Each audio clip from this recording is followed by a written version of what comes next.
Here's how my breakfast meal prep came together for last week. So I'm starting off with a bed of spinach in each container.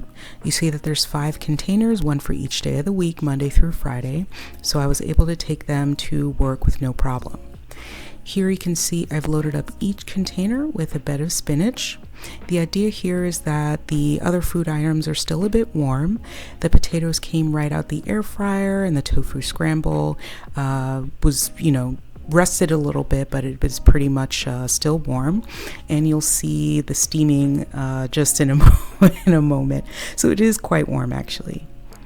And so what I've done here is I've put a load of spinach, and then I'm allowing the warming foods to let them wilt a little bit, making room for some more. I'm spreading out the potatoes evenly. I know that I cooked 5 servings. I cooked them in the air fryer. And so here I'm just measuring it out so, I don't have too much in one container, not enough in the other container. And so I'm just portioning them out. And then here you see I leave the rest for last because I know that that's pretty even. And so here comes the tofu scramble.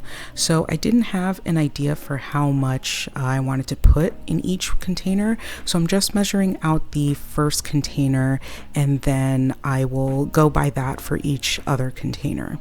And then this way at the end, you'll see I just kind of even out whatever's left over so that I have pretty much around the same amount per container.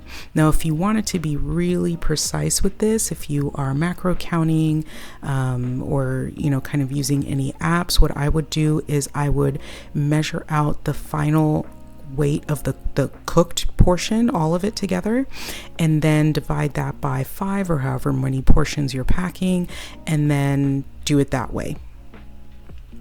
But here I just wanted to make sure that I had around about an even amount per container. How I made the tofu scramble, it's essentially just some of the items that you saw from my last grocery haul from last week. I put in a load of mushrooms. I put in the onions and peppers from the bag that I got from BJ's.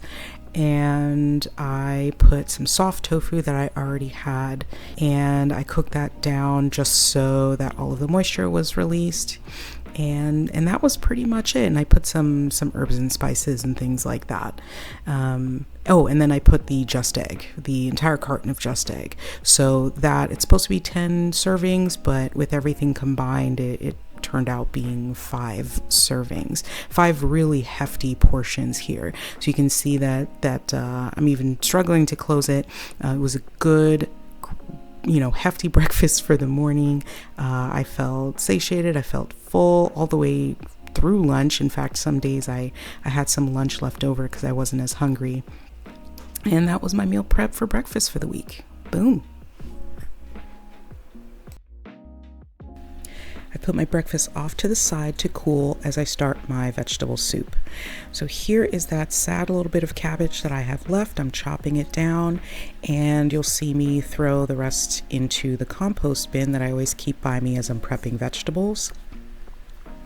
And I'm chopping the cabbage into smaller pieces so that they fit into the soup, and when they wilt down, it'll be a nice bite-sized piece. So here is a failed seitan loaf that I had from a couple weeks prior. I kept that in the freezer for a moment where I felt I could use it. When I say failed, I mean it was kind of dry. So I thought, okay, well, I don't want to throw it away. I'll keep it in the freezer and wait for a recipe that would call for it. And this is perfect for that. I will put it into the soup. I'll put it into the soup, and that will rehydrate a little bit. And it ended up being perfect because once you have it in the soup, it kind of soaks up a lot of the water, and then the texture changed a bit. So that was really great.